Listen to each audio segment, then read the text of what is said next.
فلا يتكلم أحد بموت رسول الله إلا ضربته. جئتك أؤمن بالله وبرسوله وبما شئت به. فقد أعذرت إليكم وأعذرتموني.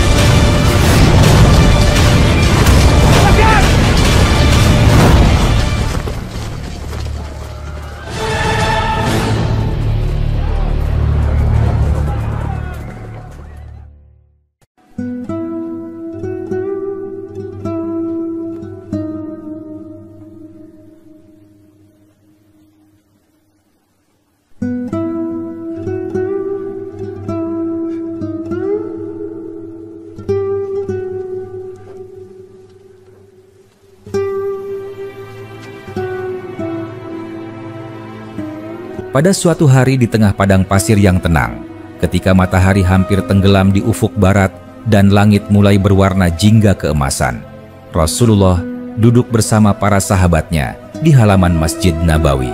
Udara sore yang hangat perlahan berganti menjadi sejuk, dan suara burung-burung yang hendak kembali ke sarangnya terdengar sayup dari kejauhan. Di hadapan beliau, para sahabat duduk dengan wajah penuh perhatian, menanti setiap kata yang keluar dari lisan suci yang tak pernah berbicara kecuali dengan kebenaran. Rasulullah menatap mereka dengan pandangan penuh kasih. Ada keheningan sejenak sebelum beliau bersabda tentang sesuatu yang membuat bulu kuduk para sahabat berdiri. Beliau mulai menceritakan tentang makhluk yang sejak dahulu hanya mereka dengar dalam kisah para nabi terdahulu, Ya'juj dan Ma'juj. Beliau berkata dengan suara yang tenang, namun dalam setiap kata tersirat peringatan yang mendalam. Rasulullah menjelaskan bahwa Ya'juj dan Ma'juj adalah dua golongan dari keturunan manusia, namun mereka sangat berbeda dari manusia biasa. Tubuh mereka tidak seragam seperti manusia pada umumnya. Sebagian dari mereka bertubuh sangat tinggi menjulang, dengan bahu yang lebar dan wajah yang menakutkan. Ada pula yang bertubuh pendek dan besar, namun memiliki tenaga yang luar biasa. Kulit mereka gelap kemerahan, seolah terbakar matahari setiap hari. Rambut mereka acak-acakan, kasar dan panjang, menutupi sebagian wajah mereka yang menyeramkan. Rasulullah menggambarkan mata mereka yang kecil, namun tajam, berkilat seperti bara api, seolah siap menelan apapun yang mereka pandang.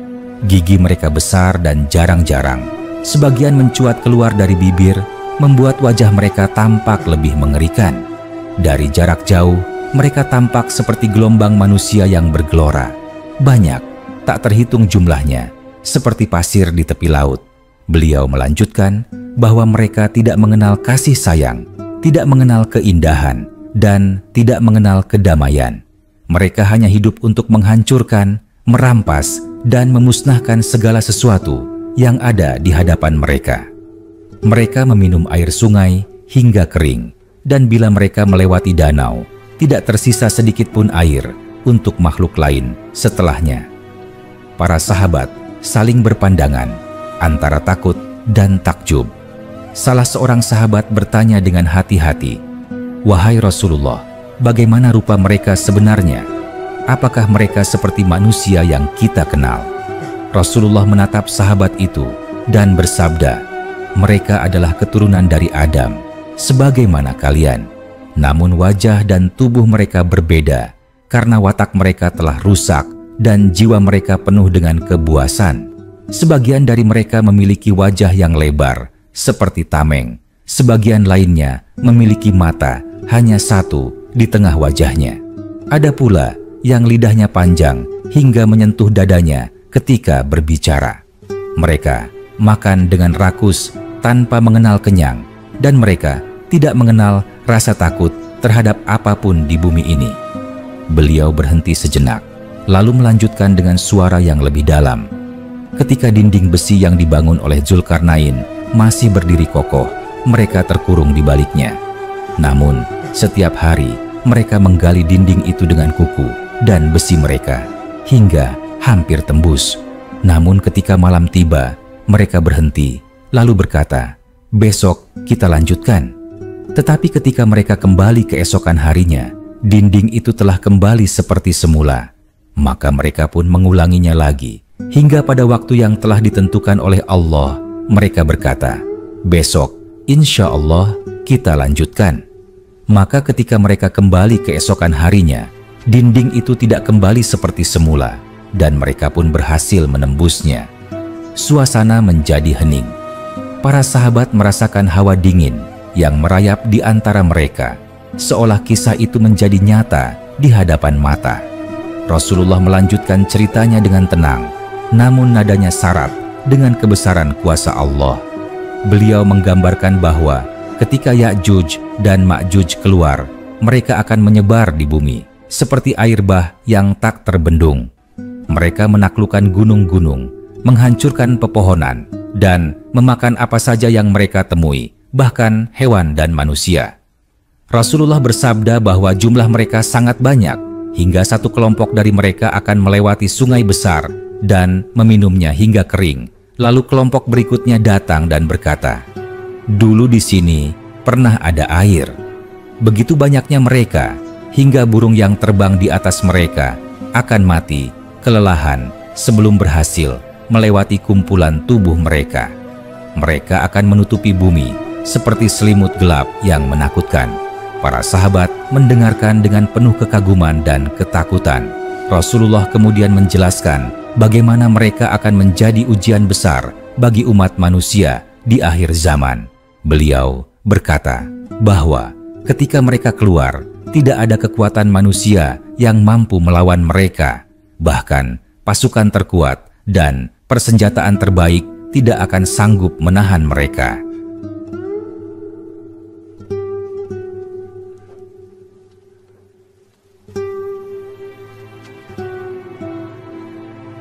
Mereka hanya bisa berlindung di tempat-tempat tinggi, memohon perlindungan Allah dan menanti pertolongan dari langit. Rasulullah menundukkan wajahnya, lalu bersabda bahwa setelah mereka menyebar dan memenuhi bumi dengan kehancuran, Allah akan mengirimkan penyakit yang menimpa mereka. Dalam waktu yang singkat, mereka akan mati serentak seperti daun yang layu diterpa angin. Tubuh mereka yang banyak akan menimbulkan bau busuk yang luar biasa, hingga bumi hampir tak layak dihuni. Maka Allah akan mengirimkan burung-burung besar seperti unta yang akan membawa jasad mereka dan membuangnya ke tempat yang tidak diketahui manusia.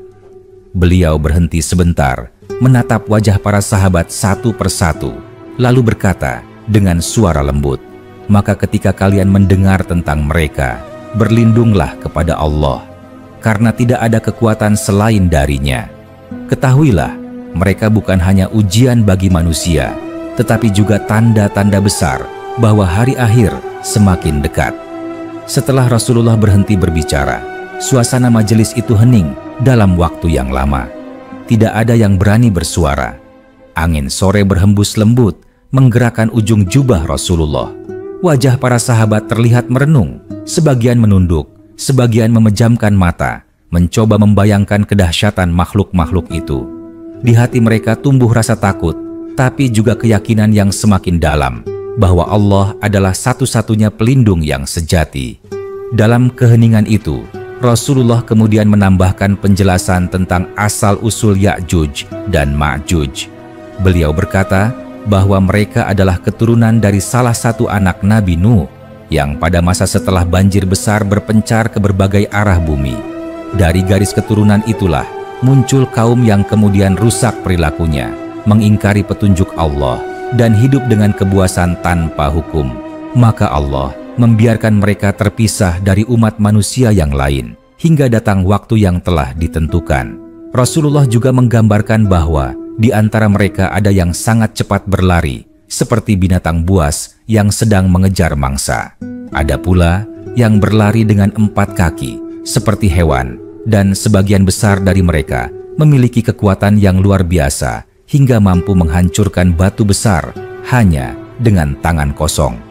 Mereka hidup di antara gunung-gunung terjal, dan ketika keluar kelak, mereka akan menyerbu setiap negeri yang mereka temui tanpa ampun.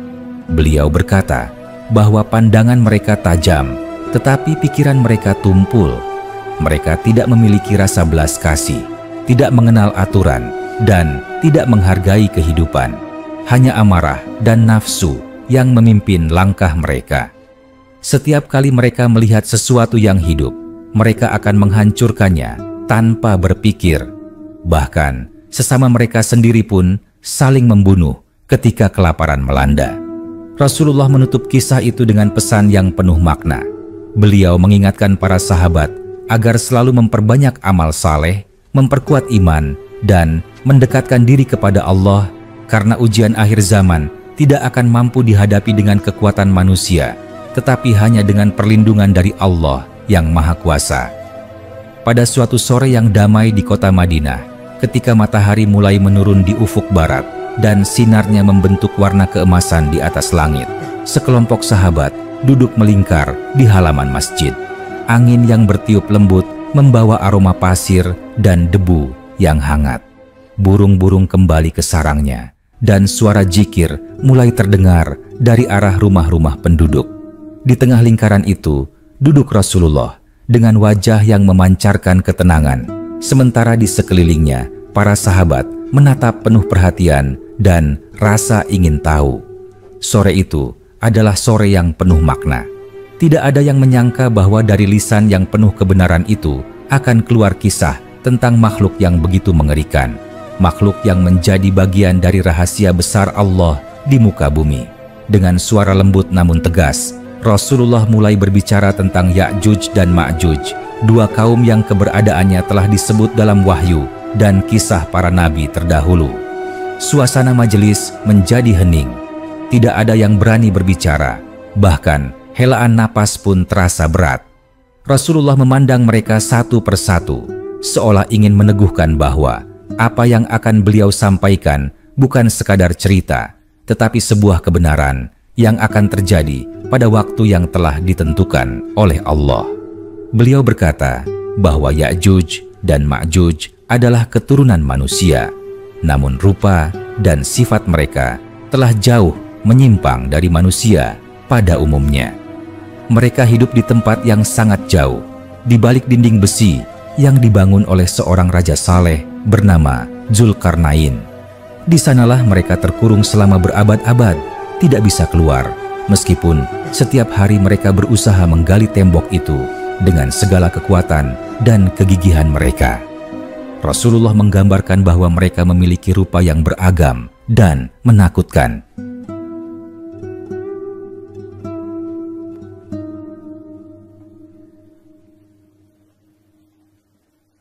Ada di antara mereka yang bertubuh tinggi, menjulang seperti pohon kurma, dengan bahu yang lebar dan tangan yang panjang. Ada pula yang bertubuh pendek, namun gempal dan kuat, seperti batu karang. Kulit mereka berwarna merah kehitaman, kasar dan penuh luka, seolah terbakar oleh panas matahari setiap hari. Wajah mereka tidak seperti wajah manusia biasa. Sebagian lebar seperti tameng, sebagian sempit dan panjang seperti tombak. Ada yang bermata satu di tengah wajah. Ada pula yang kedua, matanya kecil dan berkilat tajam seperti bara api. Rambut mereka panjang, kotor, dan tidak teratur, menjuntai hingga menutupi sebagian wajah. Suara mereka serak dan berat, seperti raungan binatang buas di malam hari. Gigi mereka besar, tajam, dan berjarak lebar.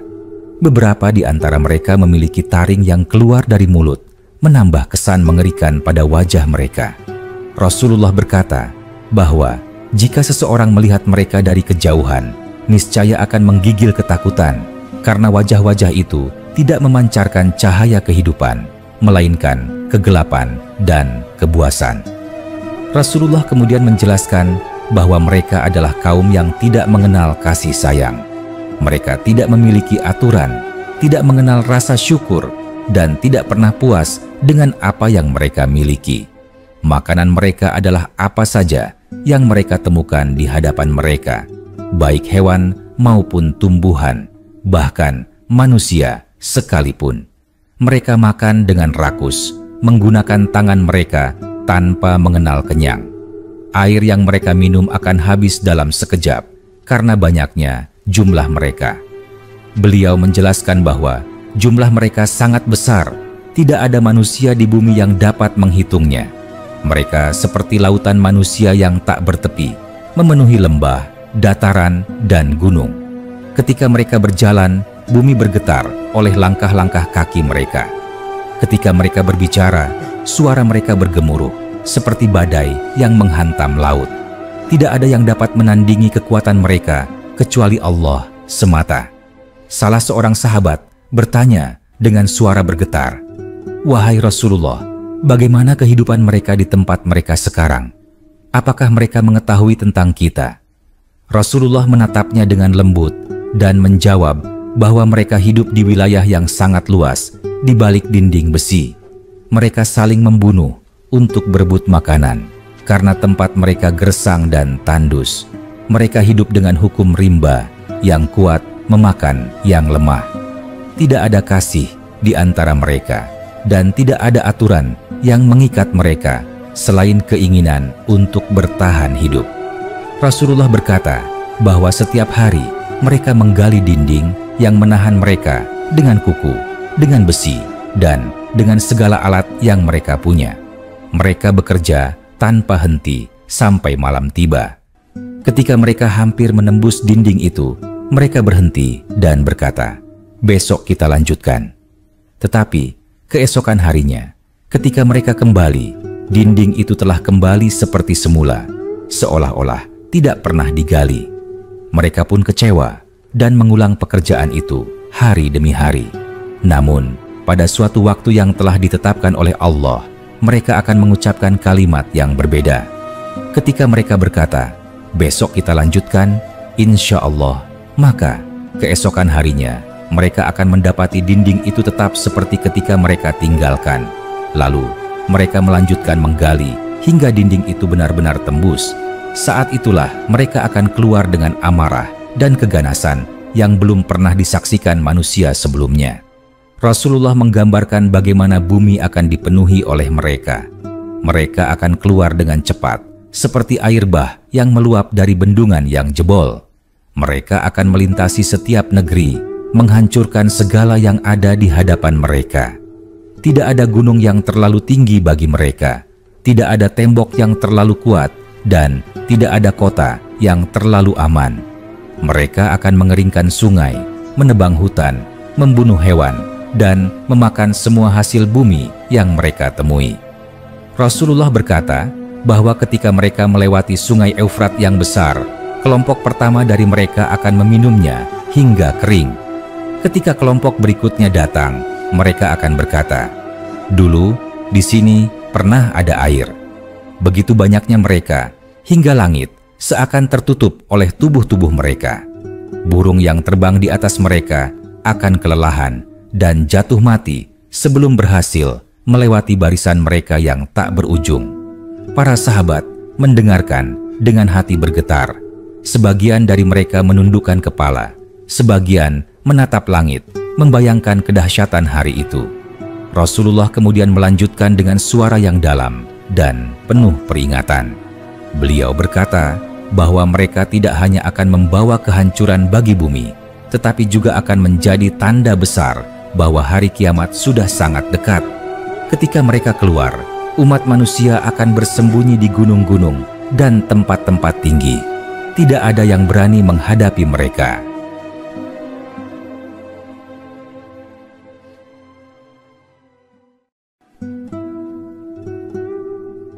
Mereka akan terus berjalan hingga sampai di sebuah danau besar di Syam. Dan di sana mereka akan berkata dengan congkak bahwa mereka telah menaklukkan bumi, tidak ada yang tersisa untuk mereka kalahkan. Mereka akan mengangkat senjata mereka ke langit dan berkata bahwa mereka akan menaklukkan langit seperti mereka menaklukkan bumi. Maka Allah akan menurunkan sesuatu kepada mereka sebagai tanda bahwa kesombongan mereka tidak akan dibiarkan. Rasulullah menjelaskan bahwa Allah akan mengirimkan sejenis penyakit atau ulat kecil yang masuk ke dalam tubuh mereka melalui hidung dan telinga mereka, hingga dalam waktu singkat mereka akan mati secara bersamaan. Tubuh mereka yang besar dan banyak itu akan menumpuk di atas bumi hingga bumi dipenuhi oleh bangkai mereka. Bau busuknya akan menyebar ke seluruh penjuru dunia, membuat udara menjadi sesak dan manusia tidak mampu keluar dari tempat persembunyiannya. Namun Allah dengan rahmat dan kasih sayangnya akan mengirimkan burung-burung besar seperti unta untuk mengangkat jasad-jasad mereka dan membuangnya ke tempat yang tidak diketahui manusia. Setelah itu, Allah akan menurunkan hujan yang sangat deras dan bersih, yang akan mencuci bumi dari kotoran dan bau busuk mereka, hingga bumi kembali bersih dan subur seperti semula. Rasulullah kemudian berkata bahwa setelah itu, manusia akan kembali hidup dengan tenang untuk waktu yang singkat. Bumi akan kembali subur, pohon-pohon akan berbuah lebat, dan air akan mengalir jernih di sungai-sungai. Namun, ketenangan itu tidak akan lama, karena setelah itu akan datang tanda-tanda besar lainnya yang menandai dekatnya hari kiamat. Para sahabat mendengarkan kisah itu dengan wajah yang penuh renungan. Mereka menyadari bahwa kisah tentang Ya'juj dan Ma'juj bukan hanya tentang makhluk yang menakutkan, tetapi juga tentang kekuasaan Allah yang tidak terbatas, bahwa di balik segala sesuatu yang tampak menakutkan, ada hikmah besar yang mengajarkan manusia untuk kembali kepada iman, berserah diri, dan memohon perlindungan kepada Allah semata. Rasulullah menutup kisah itu dengan nasihat yang lembut, bahwa siapapun yang hidup di masa fitnah besar itu, hendaknya memperbanyak doa dan amal saleh, menjauhi kezaliman, dan menjaga hatinya dari cinta dunia. Karena hanya dengan iman dan takwa, manusia dapat bertahan menghadapi ujian yang sedahsyat itu. Malam pun tiba. Bulan naik perlahan di langit Madinah, menerangi wajah para sahabat yang masih duduk merenung. Mereka tidak berbicara lama setelah itu, karena setiap kata yang mereka dengar hari itu tertanam dalam hati mereka sebagai peringatan yang dalam. Mereka tahu bahwa waktu terus berjalan menuju hari-hari yang telah dijanjikan, dan mereka bersyukur telah diberi peringatan oleh utusan yang penuh kasih. Begitulah kisah tentang Ya'juj dan Ma'juj sebagaimana diceritakan Rasulullah kepada para sahabatnya. Kisah yang menggambarkan kebesaran kuasa Allah, kedahsyatan makhluk ciptaannya, dan kelemahan manusia di hadapan takdir. Dari kisah itu, manusia belajar bahwa tidak ada kekuatan yang abadi selain kekuatan iman, tidak ada perlindungan yang sejati selain dari Allah, dan tidak ada keselamatan yang hakiki selain di sisinya. Malam itu, setelah Rasulullah selesai berbicara, para sahabat masih duduk diam dalam lingkaran. Angin malam berhembus lembut, membawa suara dedaunan yang bergesekan di halaman masjid. Cahaya bulan menyoroti wajah-wajah mereka yang tampak tertegun dan merenung. Tak seorang pun ingin beranjak, karena hati mereka masih terikat pada kisah yang baru saja mereka dengar. Beberapa sahabat tampak menundukkan kepala, merenungkan betapa besar kekuasaan Allah dan betapa kecilnya manusia di hadapannya. Mereka berpikir tentang betapa mengerikannya makhluk yang telah diceritakan oleh Rasulullah itu, dan betapa besar fitnah yang akan datang bersamaan dengan munculnya mereka. Ada yang meneteskan air mata, bukan hanya karena takut, tetapi juga karena kagum akan kebesaran Allah yang mampu menciptakan makhluk dengan rupa dan kekuatan sedemikian dahsyat.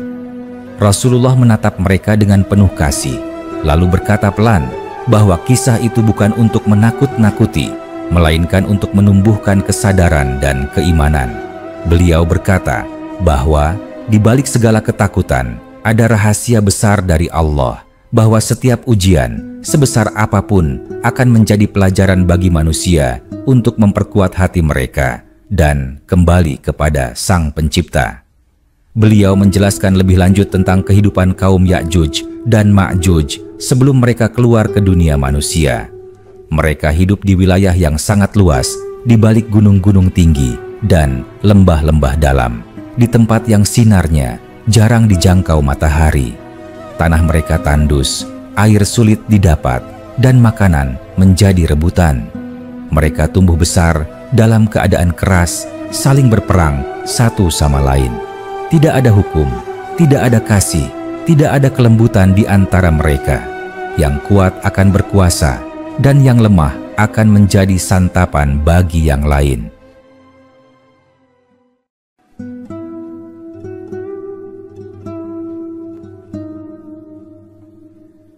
Rasulullah menggambarkan bahwa mereka hidup dalam kegelapan, baik secara fisik maupun batin. Wajah mereka keras dan kejam, mata mereka dipenuhi kebencian, dan hati mereka kosong dari nur iman. Mereka hidup hanya untuk memuaskan keinginan, tanpa tujuan mulia, tanpa doa, tanpa ibadah. Mereka tidak mengenal kasih sayang terhadap anak-anak atau orang tua. Setiap hari yang mereka lalui adalah perjuangan untuk bertahan hidup di tengah kekejaman yang mereka ciptakan sendiri. Beliau kemudian menuturkan bahwa mereka memiliki kemampuan berkembang biak dengan sangat cepat. Dalam waktu singkat, jumlah mereka bisa berlipat-lipat. Ketika satu generasi meninggal, generasi baru muncul dengan jumlah yang lebih besar. Mereka tidak mengenal pernikahan yang sah. Mereka hanya hidup berkelompok dan beranak pinak tanpa aturan. Karena itulah jumlah mereka menjadi begitu besar, jauh melebihi jumlah manusia di seluruh penjuru dunia. Rasulullah menggambarkan bagaimana rupa kaum itu dengan detail yang membuat para sahabat mendengarkan dalam ketegangan. Sebagian dari mereka memiliki kepala besar seperti periuk dengan rambut kusut yang tidak pernah disisir. Sebagian lainnya memiliki tangan panjang yang hampir menyentuh tanah ketika mereka berdiri. Ada yang memiliki wajah seperti binatang buas dengan mata yang menonjol keluar dan gigi yang mencuat dari rahang. Suara mereka keras dan serak, dan setiap kali mereka berteriak, suaranya bisa menggema sejauh beberapa mil. Rasulullah juga menjelaskan bahwa mereka memiliki kekuatan fisik yang luar biasa. Mereka dapat berlari sangat cepat, melompat tinggi, dan menghancurkan batu besar dengan tangan kosong. Mereka tidak takut terhadap apapun. Rasa sakit tidak berarti bagi mereka, karena tubuh mereka keras dan kuat. Jika mereka terluka, mereka hanya mencabut luka itu dan melanjutkan berjalan tanpa peduli pada darah yang mengucur.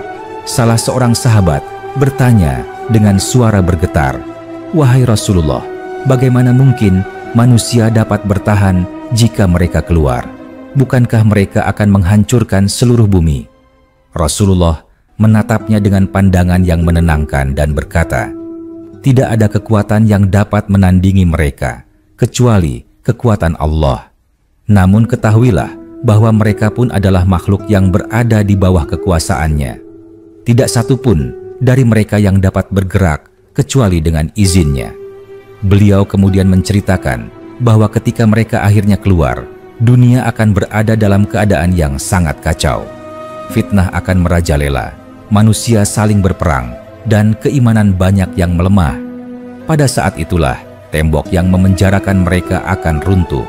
Mereka akan menyerbu keluar dengan amarah yang membara, karena selama ini mereka merasa terkurung dan terhina. Mereka akan melihat dunia yang subur dan indah, lalu mereka akan merusaknya tanpa belas kasihan.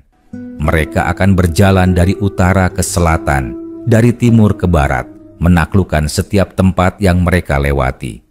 Tidak ada kota yang akan selamat dari serangan mereka. Mereka akan menjarah hasil bumi, membakar tanaman, dan membunuh setiap makhluk hidup yang mereka temui. Mereka akan menghancurkan bangunan, menumbangkan pohon-pohon, dan meminum sungai hingga kering. Rasulullah menjelaskan bahwa ketika manusia melihat mereka datang, ketakutan akan menyelimuti bumi. Tidak ada yang berani menghadapi mereka. Manusia akan bersembunyi di gua-gua, gunung, dan tempat-tempat yang sulit dijangkau. Mereka hanya akan bisa berdoa dan memohon perlindungan kepada Allah agar diselamatkan dari kebuasan kaum tersebut. Rasulullah juga menyampaikan bahwa pada saat mereka menguasai hampir seluruh bumi, mereka akan merasa sombong dan berkata bahwa mereka telah menaklukkan dunia. Mereka akan memandang ke langit dan berkata bahwa mereka akan menaklukkan langit seperti halnya mereka menaklukkan bumi. Maka Allah akan menurunkan hukuman kepada mereka dalam bentuk penyakit yang mematikan. Dalam satu malam, tubuh mereka akan membusuk dan mati bergelimpangan di tanah. Setelah mereka mati, bumi akan sunyi. Tidak ada suara peperangan, tidak ada suara manusia, hanya bau busuk yang mengisi udara. Mayat mereka menumpuk hingga menutupi lembah dan gunung. Tidak ada manusia yang berani mendekat karena baunya sangat menyengat. Maka Allah akan mengirimkan burung-burung besar dari langit, burung yang tubuhnya seperti unta, untuk mengangkat bangkai-bangkai mereka dan membuangnya ke tempat yang jauh. Setelah itu, Allah menurunkan hujan yang lebat, membasuh bumi dan membersihkan sisa-sisa mereka. Air hujan itu akan membuat tanah menjadi subur kembali, pepohonan tumbuh, dan udara menjadi bersih. Bumi seakan lahir kembali setelah masa kehancuran yang panjang. Manusia yang masih hidup akan keluar dari persembunyian mereka dengan hati yang penuh syukur dan ketakutan. Mereka akan bersujud memuji kebesaran Allah karena mereka menyaksikan sendiri betapa besar kekuasaan-Nya.